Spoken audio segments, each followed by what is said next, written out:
বাংলায় সাবেকি দুর্গাপুজোর একটা নির্দিষ্ট ধরন আছে, জানেন তো?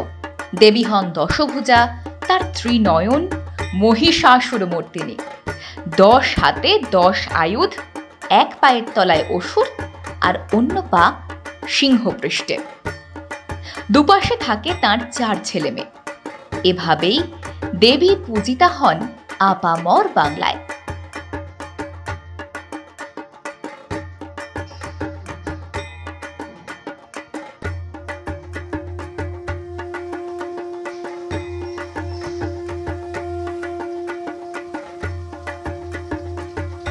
তবে সবসময় দেবী দুর্গা দশভুজা নন। কখনো স্বপ্নাদেশে, কখনো বা কুলাচার মতে, আবার কখনো শিল্পের সামনে দেবী লুকিয়ে ফেলেন তার 6টি হাত, হয়ে ওঠেন চতুর্ভুজা। 450 বছর ধরে পঞ্চমুণ্ডির আসনে এখানে সিংহবাহিনী পুজো হয়ে আসছে। ভবানী পাঠকের গুরুদেব দক্ষিণারঞ্জন চক্রবর্তীর হাতে প্রতিষ্ঠিত পঞ্চমুণ্ডির আসনেই বসেন দেবী। এখানে বুড়িমা হিসেবে সকলেই এনাকে ডাকেন বা এভাবে এখানে পূজিত হন। এর পূর্বপুরুষের ব্যাপারটা তো আমরা ঠিক জানি না ব্যাপারটা কি, তো আমি জ্ঞানত শুনে আসছি বুড়িমা হিসাবে এ গ্রামের সবাই মানেন এবং এভাবেই পূজিত হন। ঠাকুরমশাই রথের দিন শুভ দিন মানে সময় দেখে উনি সেদিন শুভ সূচনা করেন, গঙ্গা মাটি মায়ের গায়ে ঠেকিয়ে দেন এবং সেই দিন থেকে আমাদের পুজোর আনুষ্ঠানিকভাবে শুরু হয়। পুজো 4 দিন প্রচণ্ড আনন্দ হয়, সবাই আসে, মজা হয় প্রচণ্ড।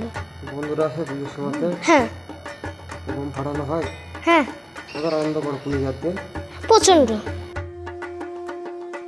মুর্শিদাবাদের এই গ্রামে পুজোর সঙ্গে জড়িয়ে আছে তান্ত্রিক রীতিনীতি। বাকি সমস্ত নিয়ম নীতিও মানা হয়, যদিও আগে অনেক ধুমধাম হতো ঠিকই। এখন লোকবলের অভাবে সেই প্রথা খানিক স্থিত। তবে পুজোর নিয়মে এতটুকু ফাঁক ফোকর নেই। জগদ্ধাত্রী মন্ত্রে পূজিতা হন দেবী। পুজোর 4 দিন আমরা খুবই ব্যস্ত থাকি, কারণ এই পুজো মায়ের পুজো খুব সাংঘাতিক, খুব মানে খুঁটিনাটি খুবই আছে নিয়ম। তা আমরা পুজোর 4 দিন খুবই ব্যস্ত থাকি ঘরের সব মহিলারা। তারপরে ঠাকুরবাড়িতে আসি, ঠাকুরবাড়িতে এসে মায়ের পুজো হয়, বসে দেখি। তারপরে আমাদের নিয়ম আছে, যখন বলিদান হয় তখন আমাদের সধবাদের মাথায় ধুপুচি ধরতে হয়। এটা আমি এখানে আসার পর থেকে এটা দেখছি, শাশুড়িদের কাছ থেকে এটা আমরা শিখেছি, সেই মতোই আমরা করি। আসল মূর্তিটি যদিও মাটির তলায়, এখন প্রতি বছর ওই আসনেই মূর্তি গড়ে তোলা হয়। আর পুজোর 5 দিন সেই মহা ধুমধাম। গোটা গ্রাম তো বটেই, আশেপাশের গ্রাম থেকেও ভিড় জমান গ্রামবাসীরা। ব্যুরো রিপোর্ট, মাধ্যম।